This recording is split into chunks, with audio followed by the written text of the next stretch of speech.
friends.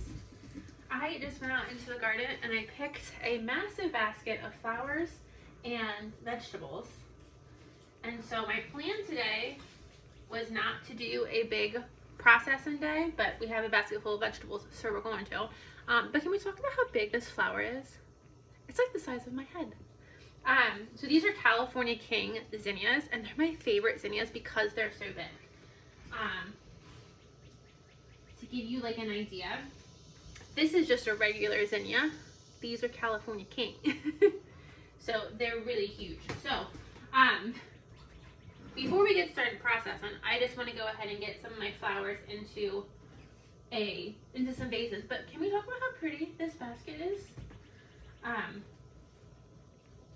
I just have so many flowers coming in. I am in love.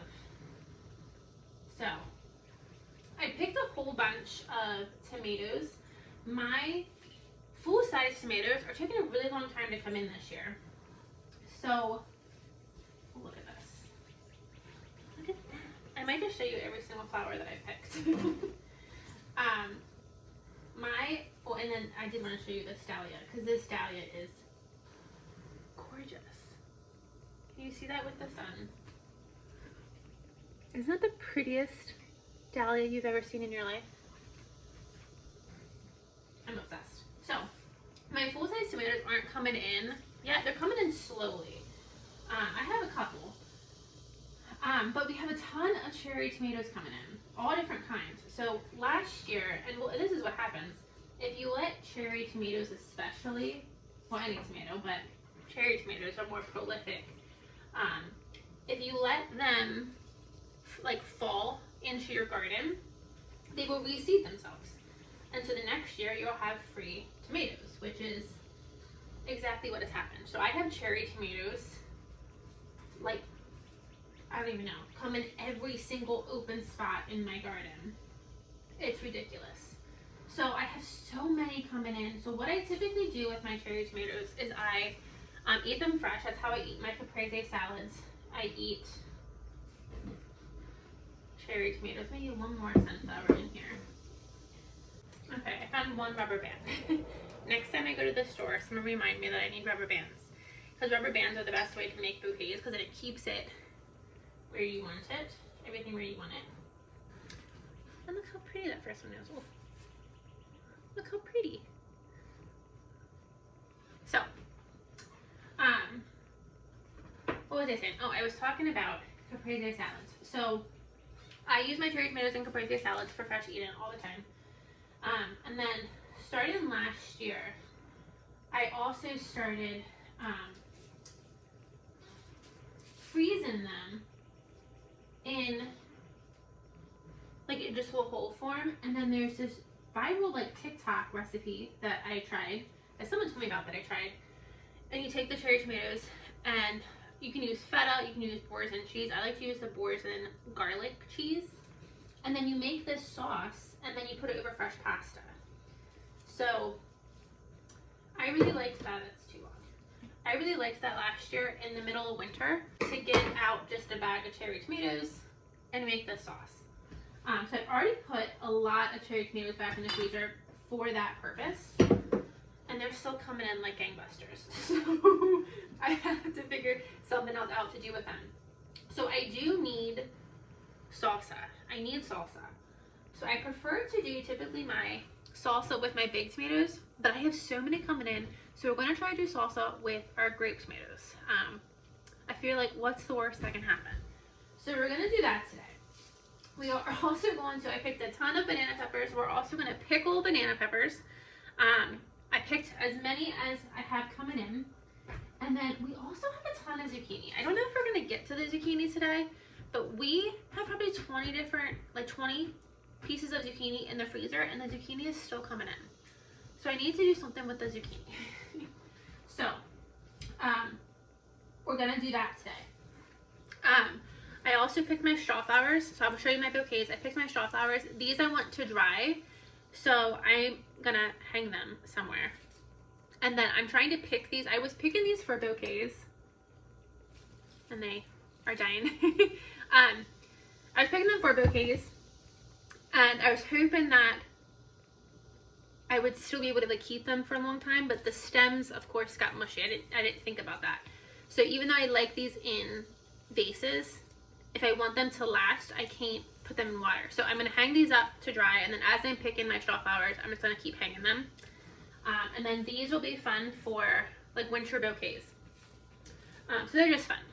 And then I picked this beautiful butterfly bush, I think in a white vase that just looks really pretty. And then this is the other really pretty one. Look how pretty that is.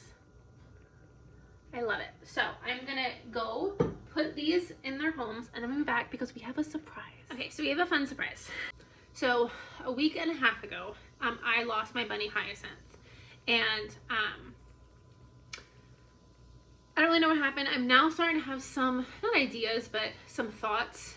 But anywho, I lost her. So right before I lost her, right around the same time, my mom had gone to our local farm store and saw a bunny. I got a new bunny. But she'd gone and saw this bunny, and she's like, Keelan, you need to go look at this bunny. It's the cutest bunny I've ever seen. And I said, I will, but I didn't go. I was very much like blaming myself for losing Hyacinth, and I just didn't go. So Monday of this week, my dad went to the farm store to fill up his propane bottle, and comes home and tells mom, I just saw the world's cutest bunny. And my mom said, was it a brown bunny? And dad says, yes. And so they decided that I needed this bunny. So they went down and got the bunny. And when I came home from work on Monday, there was a bunny in my kitchen. So I'm going to introduce you to our newest bunny. This is Sybil. It is like 9:30 in the morning. She's had her breakfast.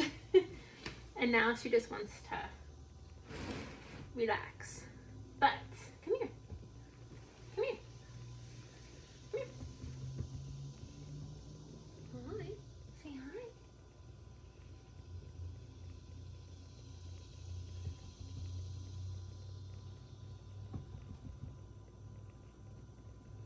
Come here.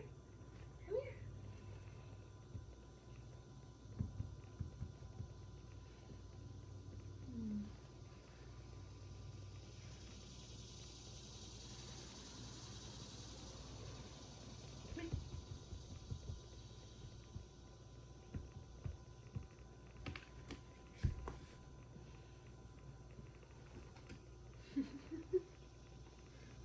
Look at that face. Look at that face.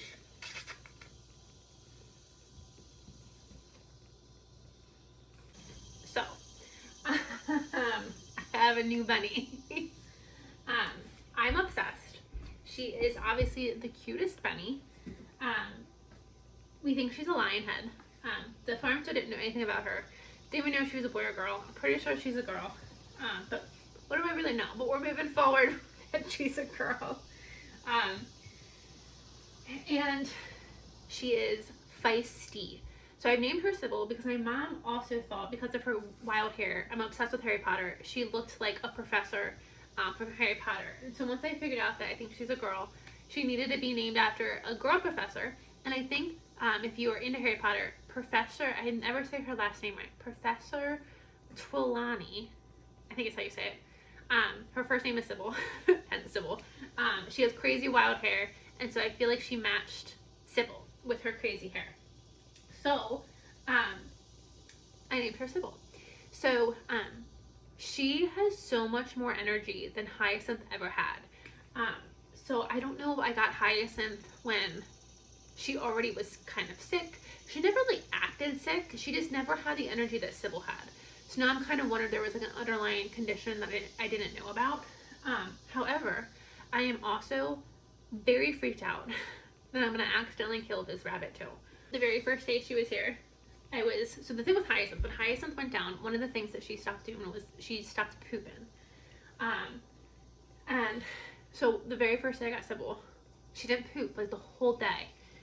From like when we got her at like 1 to like when I went to bed, I hadn't seen her poop. And so I was very concerned that, oh my God, I haven't had this happen for 24 hours and already she's dying. She has since pooped. But that's one of the things I'm obsessing about, and I'm driving myself a little crazy. Is she pooping a normal amount? Do I need to be concerned? Does she need to go to the vet? She's fine. I'm just a lunatic. But she is a sweet, sweet lady. She's a sweet lady. This is something I want to do today. I don't know if I bring you guys along for it or not. We'll see. I have a hutch outside. My previous bunnies, Miss Fig and Hyacinth, lived outside. They were much bigger bunnies, and they were like normal. Like Figgy was a meat bunny, and Hyacinth was just a domestic bunny.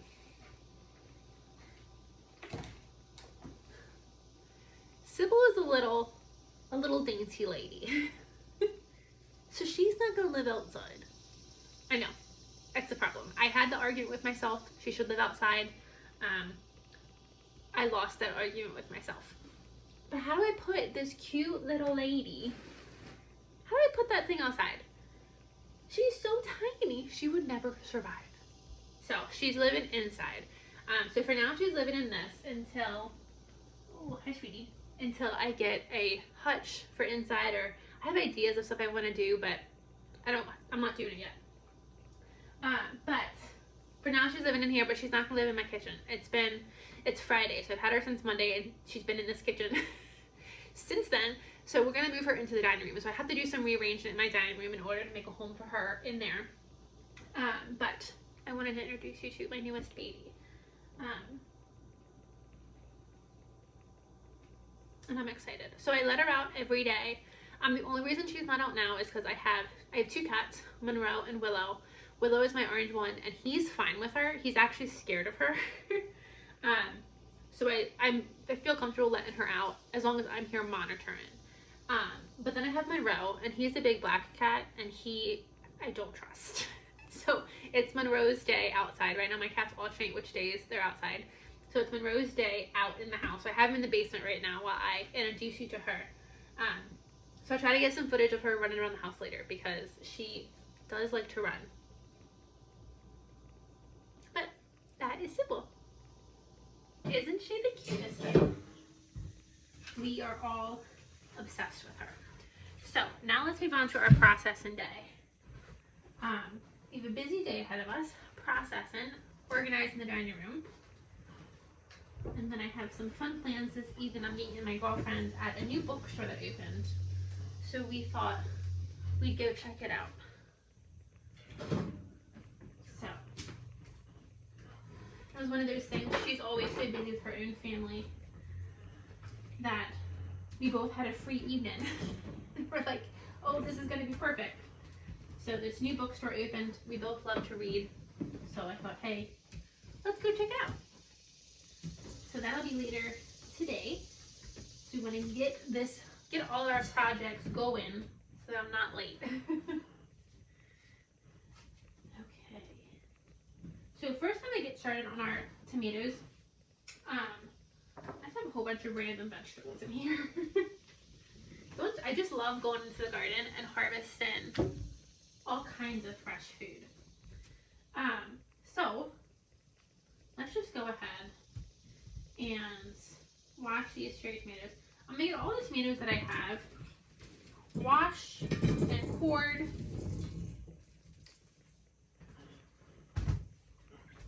And then we're gonna get them roasted. I like to do my salsa as a roasted salsa, so I think that'll be perfect. So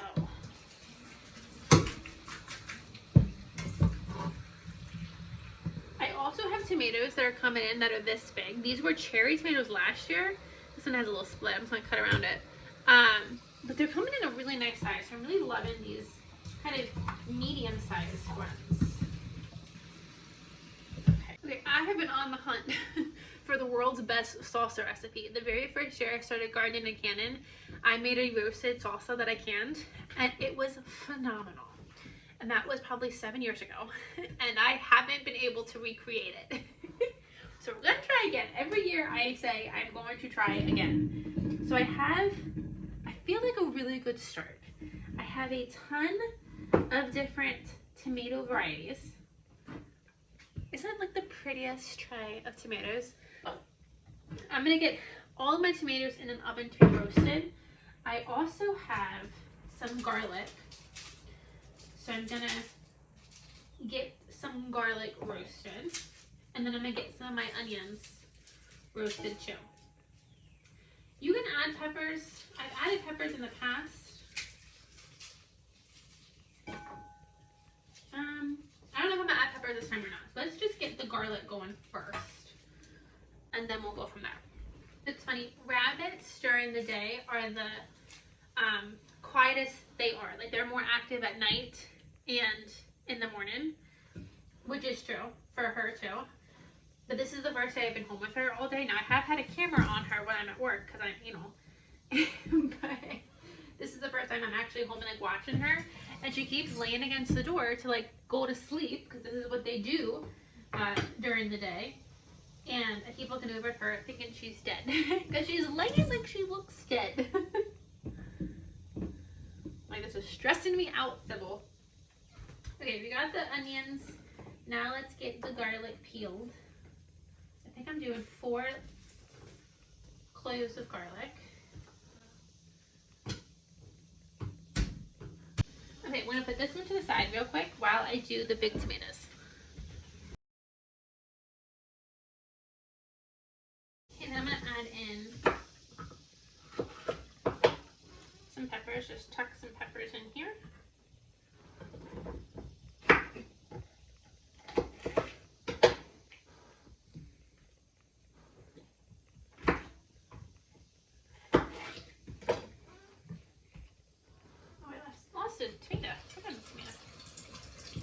Okay, I'm switching to a deep baker because I forgot how much water these guys put off.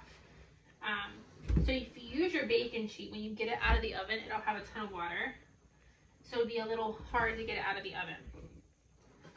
So I'm glad I remember this now because that would have been a mess waiting to happen.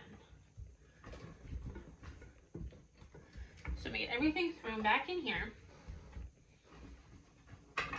Now we're just gonna drizzle them with olive oil.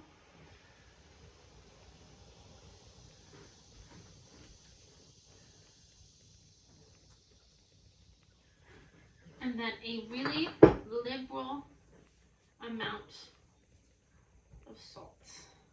The salt will help bring out their juices, bring out their flavor. Do a little bit more there. And then some pepper. And these really seasoned really well. We're going to pop these in the oven and they're going to roast until they're done. The tray with the cherry tomatoes will be done faster because they're smaller. But they're going to roast until they're popped and they're maybe blistering, maybe have some little charred bits. We'll let them go for a while. So I have a whole bunch of banana peppers coming in and I want to make some pickled banana peppers. I'm really loving pickled banana peppers on just about everything at this point. I put them on Italian subs, on all kinds of subs, sandwiches, you name it. Basically, you name it. Any kind of sandwich has pickled banana peppers on it. They're just really good. So I'm going to make some more. And I have found the way that I really like to make these is I like to make these with a bread and butter spice. So not just like a regular vinegar spice, a bread and butter spice. I really like bread and butter everything, so I think that's like my go-to pickling brine now is bread and butter. So I'm just going to go ahead and get these washed. I did pick these small. They could have got a lot bigger. I picked these small. Oh, I can put that down there because I feel like for pickled banana peppers, you don't want them huge. And then this way I get my pickled banana peppers done because I'm kind of anxious that I want to get these done. And then my other projects that I'm going to do with banana peppers, banana pepper mustard, and stuffed banana peppers, I can let the peppers get big and I don't have to worry about, are they too big for pickling. So,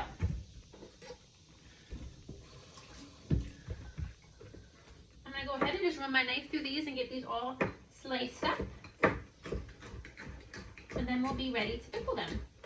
I have my banana peppers all sliced. They don't go far. That is for sure. They do not go far. So that'll probably be maybe 2 pints of banana peppers. So now I'm gonna make my brine, and making the brine is always a little annoying, I think. So I buy the bread and butter spice mix, and so this whole pack is supposed to be used for 9 to 11 pounds of cucumbers, and then it's 7 cups of sugar and 8 3/4 cup of vinegar. That's a lot of brine. I don't need that much brine. So I have a container left over from the last time I made anything with this bread and butter spice.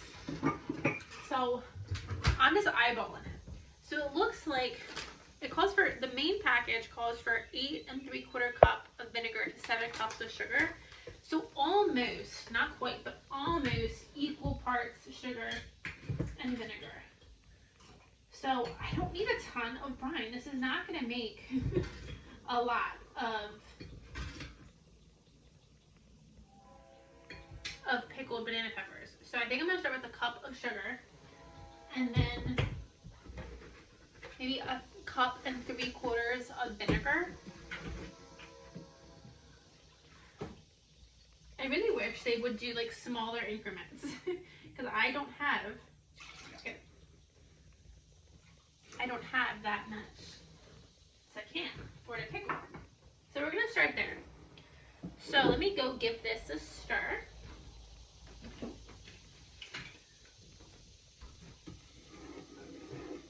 And I'm gonna put this on the stove just to cook. You want that sugar to dissolve, and then we're gonna get these canned up. So I was gonna do these in pints, but I decided I'm just gonna do a quart. Because even though I can't eat a quart will take me a little bit to eat. They last in the, pickled things last in the fridge forever. I already have a full quart in here. What I did with my first round of banana peppers is I just topped off, I had a jar already in there of banana peppers, so I just topped them off. So canning 1 jar is going to be stupid. I'm gonna, I think, wait until the salsa is done so I can can it all together. We might get a little bit more than 1 jar, but I just figured less jars, just do a quart, and see how much we get. So when you want to fill your jar, you really want to push them in there. What happens is when you can things, like all the air leaves and everything condenses, so if you don't really push them down, all your banana peppers or all your product will rise to the top, and you'll just be left with airspace, which isn't bad, but it's just you could have got more stuff in there. Could have just got more in there. Okay, that actually looks pretty good. So I'm gonna leave that there and get a smaller jar. Okay, I did get a pint, so we might get a quart and a pint of banana peppers, which would be exciting. Okay, these ones won't be as compressed because I'm out of peppers, but we had a quart and a pint, so that's something. That was a lot of peppers that got condensed into a very small amount. So now we're just gonna wait for that pickle and brine to boil, and then I will add these into it. Okay, and then I also have these peppers that are sitting here. These are, I call them orange gummies. I think our local nursery calls them orange gummies, but I think they're more traditionally called snack box peppers. They're my favorite peppers in the entire world. And so what I like to do with these is I like to top them and freeze them. And then I eat these all winter long. I have 8 of these plants in the garden. Only like 3 are really growing peppers. The rest of them, they all have flowers on them and they're all tall, but they're not really producing it. So these need to kick it into high gear because I don't have any of these in my freezer and I need them. I cannot go into winter without my peppers. So I cut them in half. I just slice them like this, and then when I want to eat them, I just put pepper jack cheese, a little bit of olive oil, and a little bit of pretzel salt. It's dynamite. So good. So then I have a bag somewhere started. And then I just throw them into a bag and throw them in the freezer. And this is why I always go through my freezer multiple times a year. I have a bag of these already started, and I don't know where they are. So when we go through our freezer at the end of the summer to see how much we were able to put away, I can combine them all together. Peppers freeze really great, especially small peppers. You can leave them whole. I could leave these whole and then stuff them. Small peppers freeze great, so highly recommend. So it has been about an hour since we picked all of that stuff. And so about an hour later, we have everything getting processed. The banana peppers just need that brine added to them, and then they're done. The tomatoes are in the oven, so they're cooking up. So all that stuff, we already got a really good start on. So I'm gonna go and take a quick lunch, and then we'll be back. As soon as I hear the pickling vine boiling, I'm just gonna let that boil, let that cool a little bit, and then I'll top these jars with it. And we'll be back when the tomatoes are ready. Okay, it's been a couple of hours. I've gotten a lot of stuff done since we've been together. I made the brine. I let the brine cool for a little bit, but these are ready to go in the canner, and I'm gonna do these the same time I do the salsa. So when I talk about you need to pack your peppers, this is why, because this isn't even canned yet, and we have this much space. And that's fine. It's not gonna hurt the canned product, but it's just nice to put a full can away on your shelf. I need to get a spoon or something. So our tomatoes turned out really nicely. They have some really nice coloring to them. So what, let's talk tomato skin. While I move forward, let's talk tomato skin. So you are supposed to skin your tomatoes before you can them. Now, my plan, well, let's do it. Let's move ahead with my plan. Yeah, we'll move ahead with my plan. So my plan was, let me get a tongs. So I roasted everything together. I roasted, in this pan was the big tomatoes and the peppers. So I roasted them together, and now I'm gonna pick out the peppers, and I'm just gonna put the big tomatoes in my food processor.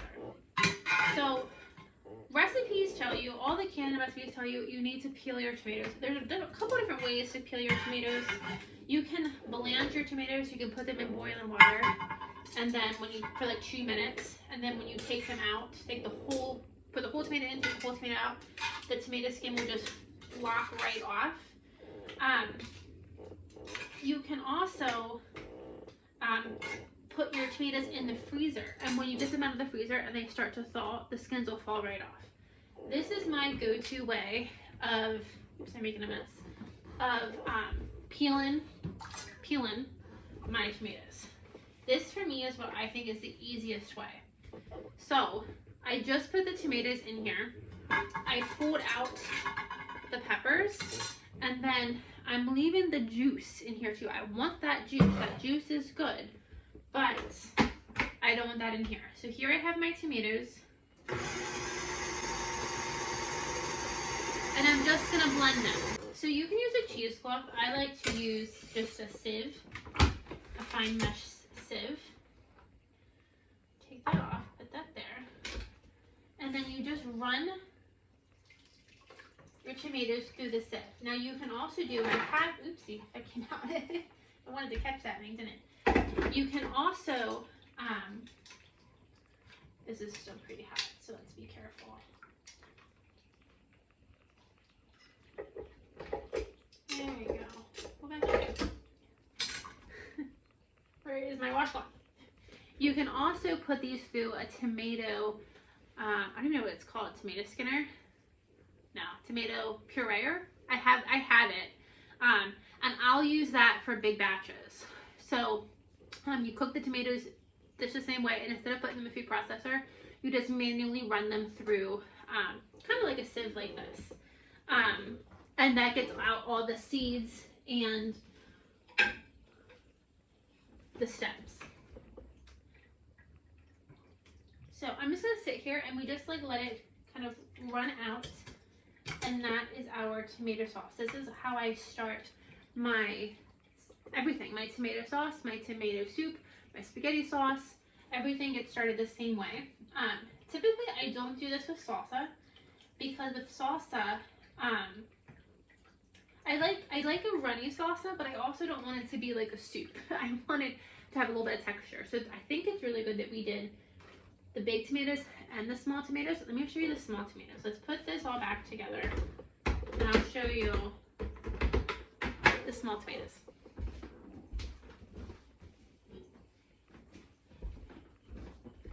So these got some really gorgeous color. I just want to make like some fresh pasta and add basil and toss this together and just eat it right out of the pan here. Let me move all this and stack this. I have such a small kitchen. It makes projects like this hard. So I think by adding these, I'm not going to be able to skin these just because they're so small. This will be, that'll kind of give us a chunkiness that we want. The problem with, and it might actually not be that big of a deal. I'm actually looking at this now and I'm not seeing a ton. Without skinning your tomatoes and like getting it out of the product, you end up with like tomato skin rolls. I personally don't like them. They don't taste bad, they just look weird. But this got blended really good. So I'm gonna move forward. I'm actually not gonna strain it. See, I don't really know what I'm doing. I'm going back and forth. So, see, you can see here. This is why you want to take the skins out, because it makes these tomato skin rolls. I'm just gonna add it. It's gonna be fine. So like I said, the ball books do tell you to remove the skins. We're good. We're good. Tomatoes are such an acidic product. We're gonna add lemon juice. It's gonna be just fine. It's gonna be just fine. Okay. So we'll add that back in there, and that actually gave it a nice consistency. So now, let's add the rest of our ingredients into our food processor, and we're only gonna do a rough chop. That I really wanted to puree. Again, I thought I was gonna strain it the whole way, but we're just gonna do a really rough chop here.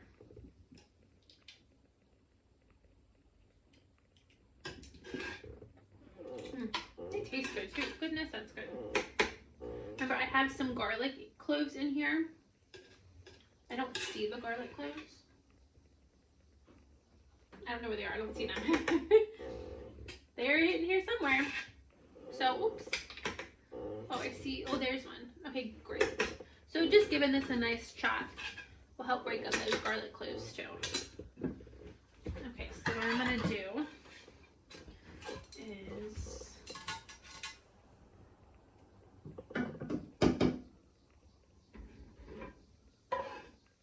get all that juice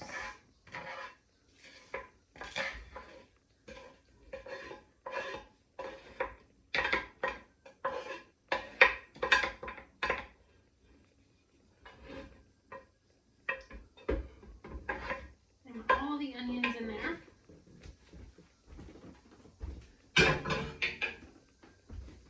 I'm going to add those peppers.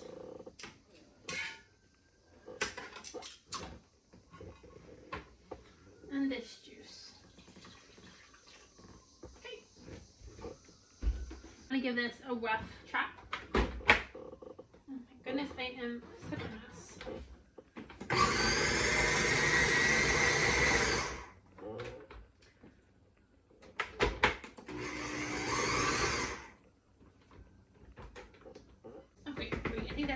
Consistency, so just do it to whatever you like. If you like a chunkier salsa, or if you like a thinner salsa, just go to your heart's content.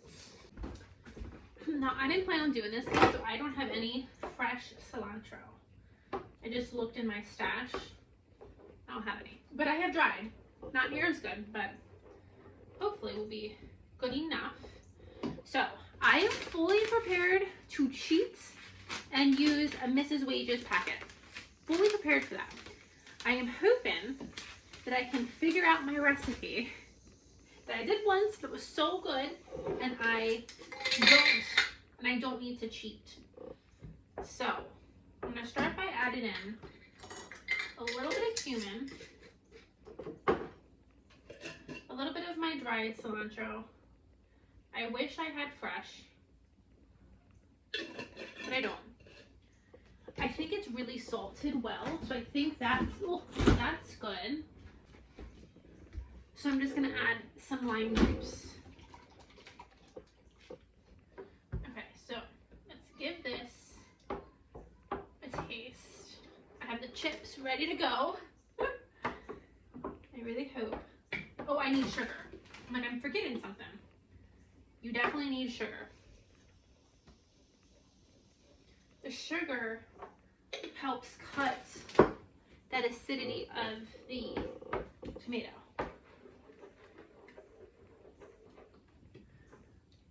That is a nice looking pot of salsa. Let that stirred up. I was going to put it on the stove to cook, but I don't think I really need to. It's already hot.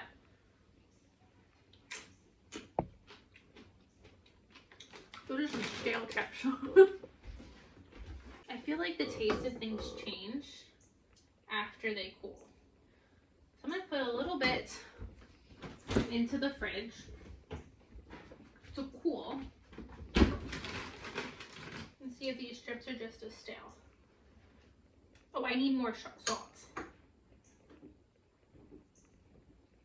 Oh, I needed, hold on. I'm messing this up. These are stale too.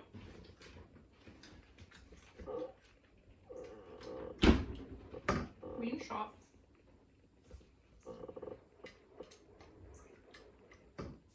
Add a little bit more lime juice.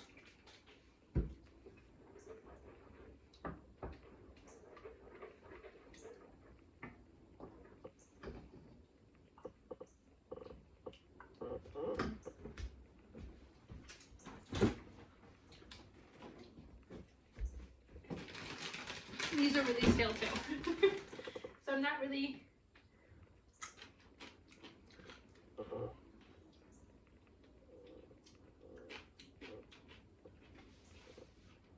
I'm gonna add in just a little bit of smoked paprika.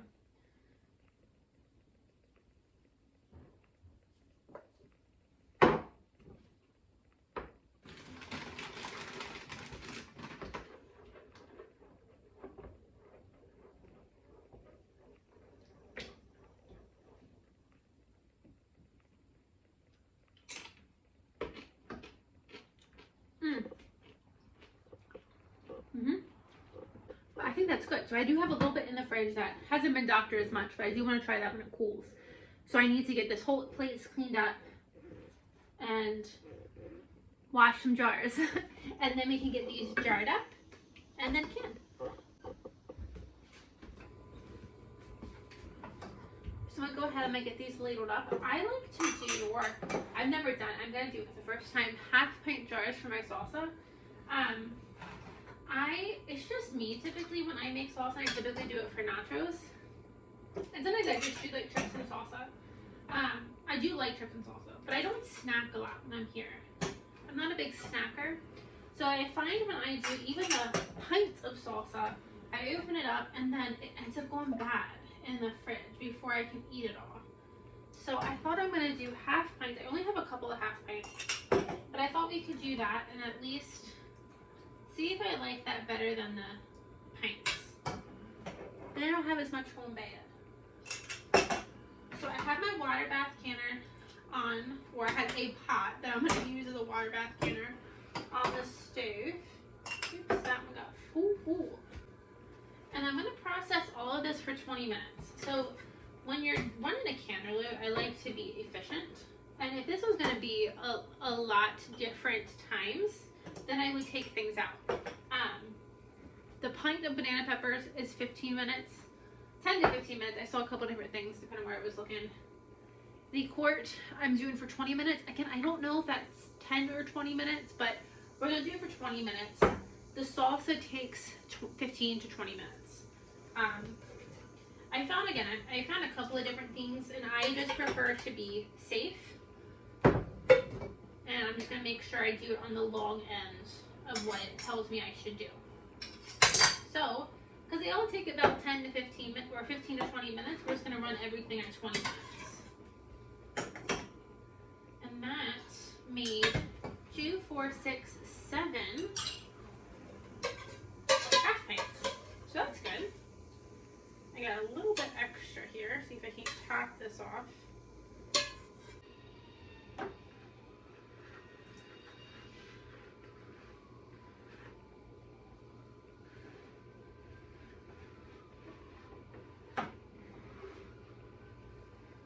The thing I think I notice when I make salsa is when you can it, it loses a little bit of its flavor. So when I open these, I normally end up doctoring them a little bit. Added anything from more salt to cumin to sugar. I think their flavor changes slightly. Just salsa, at least, I think. I've tried a whole bunch of everyone's, this is the best salsa recipe. I've tried them all, and I've not found the salsa that I love.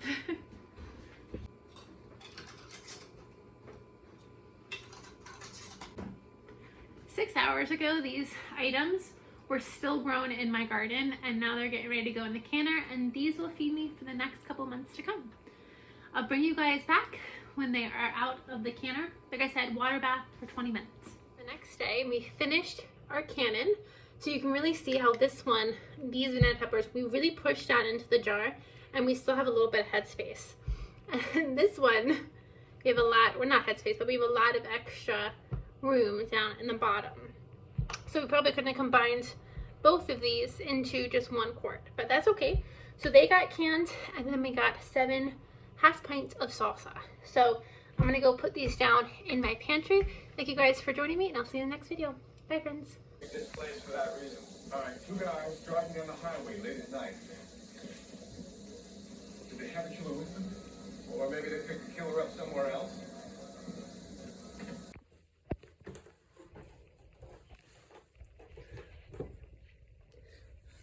Say hi. Say hi, Sybil. Hi, Sybil.